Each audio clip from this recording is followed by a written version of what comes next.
In the name of Allah, the most gracious, the most merciful. Praise be to Allah, and peace and blessings be upon the Messenger of Allah, his family, companions, and those who follow him. We are in the third lecture of the foundational program. And today we are supposed to talk about critical thinking. But I will start by discussing what we mentioned earlier to connect the parts together. I mentioned that those who will attend the program need to adhere to the principle of philosophical dignity, which is to postpone judgments until they master the material presented. After that, they can act and think critically about the topic using their prior knowledge, but at the moment we address the topics, they should just postpone their judgments a little so they can achieve a good understanding. We will call this philosophical dignity. I said it is very important to master every model. I mentioned some models in the previous episodes, but it is crucial that we do not leave them until we have mastered the foundational models presented in the last two episodes. I mentioned that in our previous research we said that the mind in human life interacts with reality or external existence, leading to many questions. Questions arose about matter and the formation of matter, as well as questions about metaphysics. Questions about knowledge and the possibility of knowledge also emerged, along with questions about ethics and values. Thus, questions arose from the mind's interaction with reality. This will lead us to the area I will discuss now. How do we regulate this mind? The mind imagines things, makes mistakes, and sometimes gets things right. How do we regulate the mind with tools that can give it the best chance to answer questions or evaluate the information it has? The first person to think about this topic in an organized way, well known to people, is Aristotle. And Aristotle's name is always associated with formal logic. I will imagine a small dialogue. Before I start the topic, I will discuss. The teacher teaches the material of Aristotle after finishing the entire course he was discussing. This is real, not imaginary. He asked the students, "Did you benefit from the lectures we presented on Aristotle's formal logic?" One of the students raised his hand and boldly said, "By Allah, we did not benefit at all from everything you said." The teacher paused for a moment and asked him, "Why didn't you benefit from them?" The student replied, "Because we do not speak in that way." What is the way our friend talked about? Our friend, in simple Aristotelian logic, has, for example, the first and most famous example, all men are mortal, and Socrates is a man, therefore Socrates is mortal. The student said, "No one speaks in this language in everyday life. We speak normally, we say ordinary things and write articles in a normal way." The teacher thought for a moment about what the student said and replied, "Your words are true. I will think about the topic because it is serious."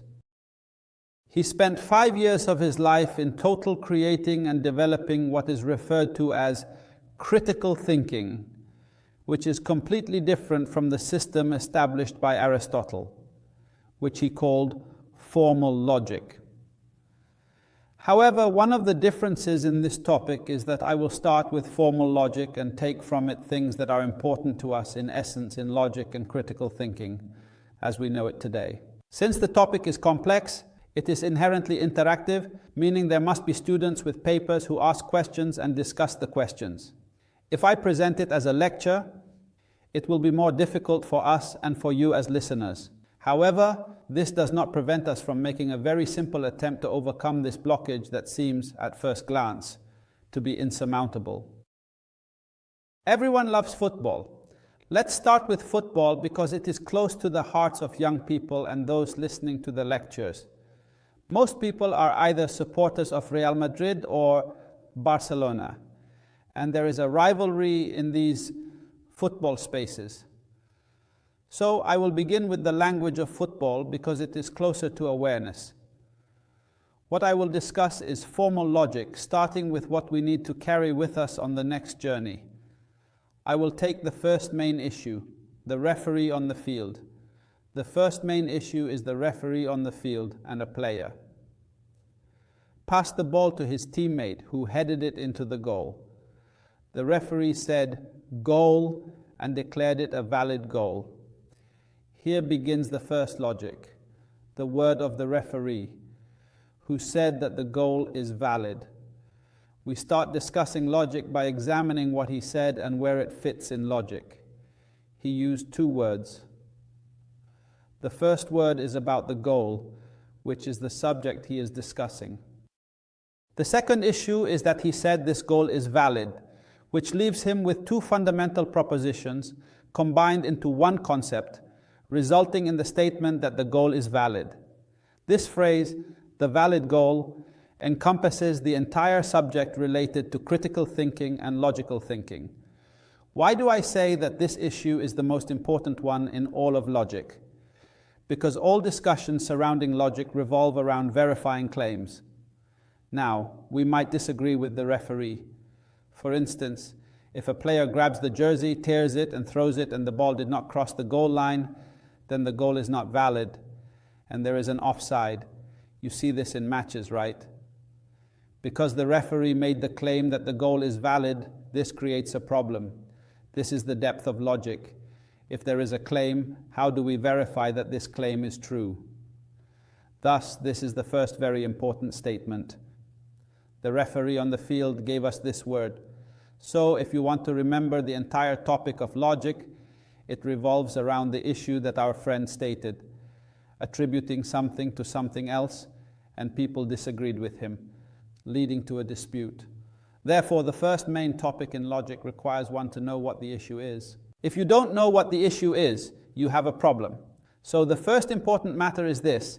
If we move from the field to the stands, and one of the people sitting next to you said, "What a truly beautiful goal," and another next to him said, "Well, some goals in this match are indeed beautiful," and the third said, "No, all the goals are wonderful."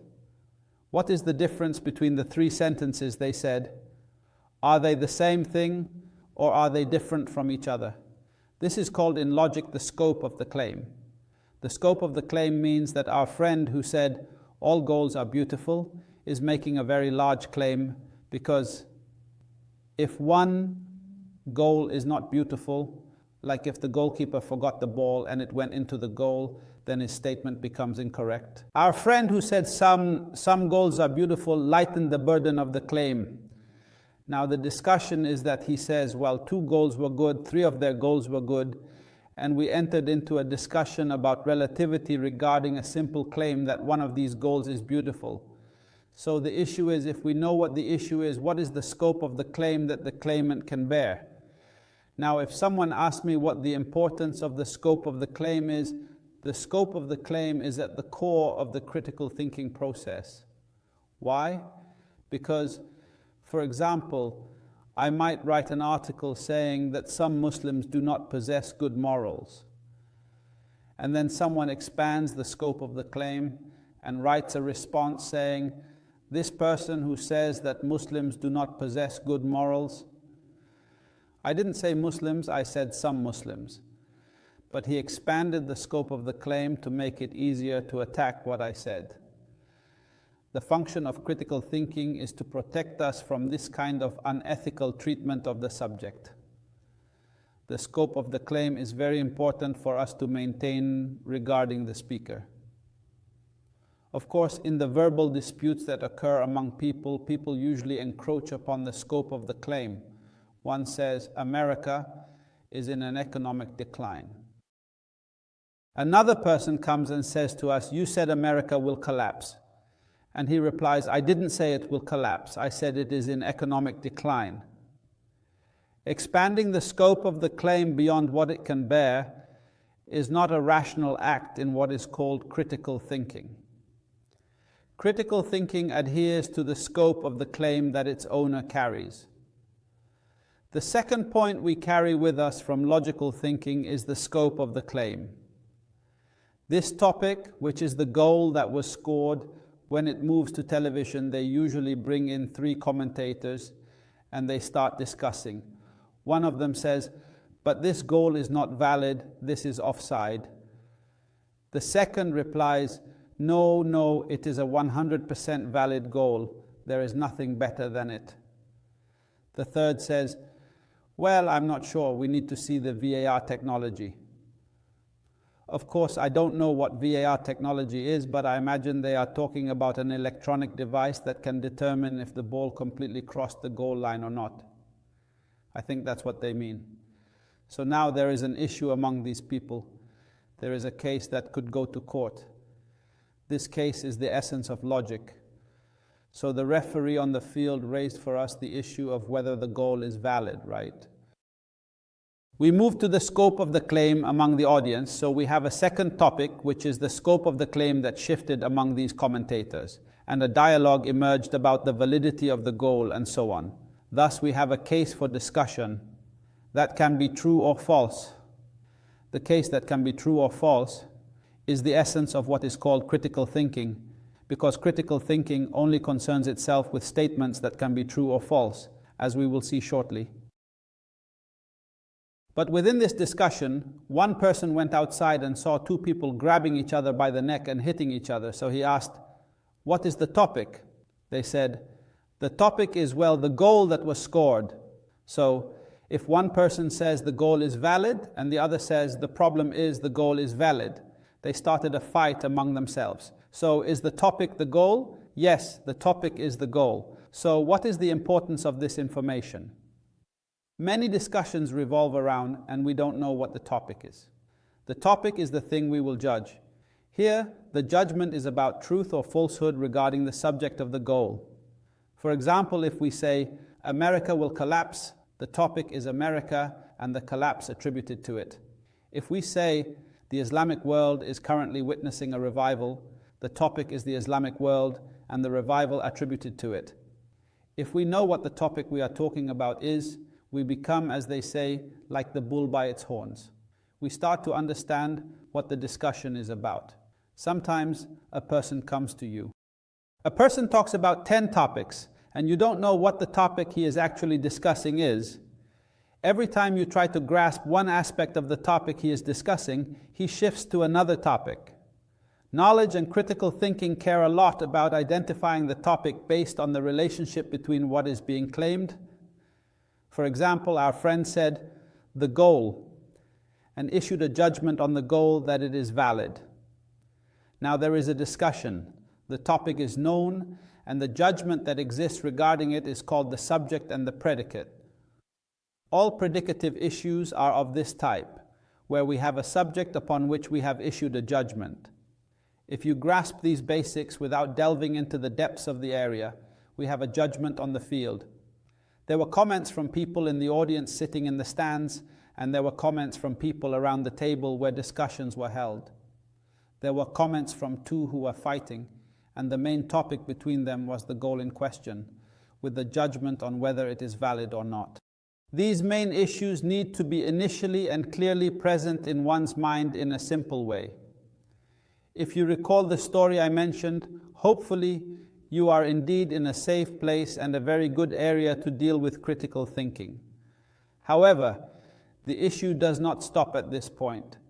Let's assume a discussion occurs and the opposing team does not accept the result, and this goal was decisive for them to win the World Cup.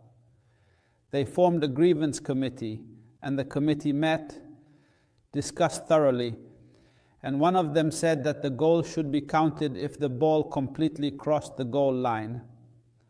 According to the advanced VAR technology, the ball crossed the goal line, so the result is that the goal is correct. This type of work is called inference within a very important and very small issue, which is the definition of the goal. The definition of the goal is that our friend used a specific definition.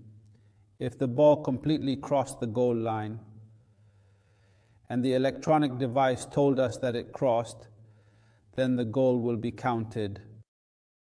This is if there are no other factors that disrupt the goal. If all other factors are absent, there is no offside, and the goalkeeper was not injured, and the referee is not paying attention to him, all these issues would not exist. Therefore, if the ball crossed the line, the goal will be considered valid. So, there is an agreed upon definition of the word goal among the people present, and they resort to it to resolve the existing disagreement among them. One of the most important issues in logic is the issue of definition. If we have definitions, we can grasp things and discuss them. If the definitions of things are ambiguous, we have nothing to refer to, and each person can say what they want in the way they want, and they can wander around without us regulating the conversation with a specific standard. Thus, we have seen the progression of the issue from the field to the audience outside the field, to the people sitting at the discussion table, to those who had a battle outside, to the grievance process. At each of these points, we need to carry a very small issue with us, meaning we take a small bag and put these things in it, as they will benefit us in critical thinking. However, I need to pause a bit at the topic of definition. This definition is very important. Let's assume that there is no correct definition of the goal. One person said half the ball crossed, and another said a quarter of the ball crossed, while someone else claimed the whole ball crossed. However, it is still aligned with the line of symmetry. We have 4 or 5 conflicting definitions, and we have not agreed on one of them. How will we resolve this dispute? Definitions help us settle disputes and understand. Therefore, it is said, there is no dispute in terminology. You define for me what you want to say, and I can understand you within the scope you are talking about and disagree with you on something clear. But what are the methods of definition? And what are the known and understood methods of definition? A definition is the removal of ambiguity from terms. For example, if I said a word like hankash and the listener hears me, what do they understand from hankash? It must have a definition. Without it, the conversation becomes ambiguous. Suppose I talked throughout the meeting about this hankash, and you do not know what hankash is. In the end, neither you nor I will benefit. A definition is the removal of ambiguity from terms. If it removes the ambiguity from the terms, the conversation between us becomes easy because I know what you are talking about. Thus, the first main issue is the removal of ambiguity from terms, which is very important in the science of logic and critical thinking. But how do we usually remove ambiguity from terms? If we have a term, how do we remove the ambiguity from it? You all remember that those who read books find very nice things. For example, it says, man is a rational animal. Most people memorize it without knowing what the topic means. However, another serious person might say, oh my friend, man is not an animal. Man is a dignified being, and so on. Thus, both are discussing their topics but differ. This definition, which is agreed upon in logic, is that man is a rational animal. The hypothesis behind this topic is that we can categorize everything into a specific genus and species and separate it from other existing things. So when I say man is a rational animal, I use the term animal to indicate that humans belong to the genus of animals. However, within this genus there are species, and humans are one of these species. So what distinguishes them from others? I said that he is rational, meaning he possesses intellect. And this separates him from the giraffe, the elephant, the lion, the monkey, and all the others, as he is rational. So he falls into a type and a genus, and we separate him from the rest of the group he belongs to by placing a clear distinction between things.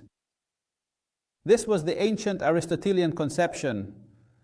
Of course, this formal logic was criticized by Aristotle, but many people still talk about it when they study formal logic in some way. What concerns me is whether there are other types of definitions that can benefit us in this context. Let's see, for example, when we say the word correct that the judge mentioned, its verbal synonym could mean right, meaning I opened the dictionary and found that the word correct means right. I looked further in the dictionary and found that it also means acceptable or good. This is a definition. If you accept it from me, then you understood me well. If you still have a problem with the topic and say, no, the word correct didn't help me at all, I would say, no. We were talking about the goal, and we agreed that if the ball crossed the goal line completely, and the electronic device confirms that, we will consider the goal correct. You told me, I understand you now, we agree on the definition. Then we started discussing another point. If we could define the term dictionary-wise. We could also define it operationally, as we did with the ball that crossed the goal line. We could define it in other ways. Some people might define it by division. For example, we used to study in Arabic that they would tell us that our speech is a meaningful word consisting of a noun, a verb, and a letter. The definition of speech is that it is a noun, a verb, and a letter. This is called a definition by division, which is also acceptable. Sometimes we define by example. If someone asks, who is a human? I would say, like Fatima, Ahmed, Ali, Saeed, and Rashid. This is a human. If you are satisfied that you understood what I meant by human, things between us are easy,